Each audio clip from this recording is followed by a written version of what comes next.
গণিতের বেসিক জিনিসগুলোর মধ্যে রেখা আর রেখাংশ নিয়ে অনেকেরই ভুল ধারণা আছে। আজকে আমরা এই দুটোর মধ্যে আসল পার্থক্যগুলো কি কি সেটা একদম সহজভাবে জেনে নিব।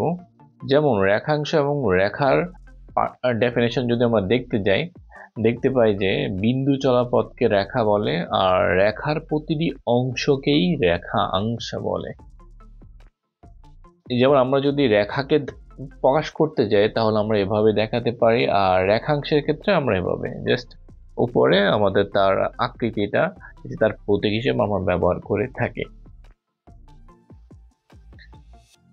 রেখার নির্দিষ্ট কোনো দৈর্ঘ্য নেই, কারণ আমরা দেখতে পাচ্ছি দুই দিকে দুইটা চলমান, এই অ্যারোর দিকে এটা বাম দিকে চলমান, এটা ডান দিকে চলমান, সো এটা কোনো নির্দিষ্ট দৈর্ঘ্য নেই, এটা চলমান বিদে। আর রেখাংশের ক্ষেত্রে একটা নির্দিষ্ট দৈর্ঘ্য আছে, কারণ এটা দুইটা প্রান্ত বিন্দু আছে বিদায় এটি নির্দিষ্ট দৈর্ঘ্য থাকে। রেখা উভয় দিকে গতিশীল বা চলমান সেটা আমরা দেখতে পাচ্ছি, আর রেখাংশের ক্ষেত্রে এটা স্থির। রেখার কোনো প্রান্ত বিন্দু নেই, আর রেখাংশের প্রান্ত বিন্দু দুইটা আছে, কারণ এইখানে আমাদের নির্দিষ্ট কোথায় গিয়ে থামবে সেটা আমরা জানি না, যার জন্য এটা কোনো প্রান্ত বিন্দু হয় না। সো দেখা হচ্ছে পরবর্তী ভিডিওতে। আল্লাহ হাফেজ।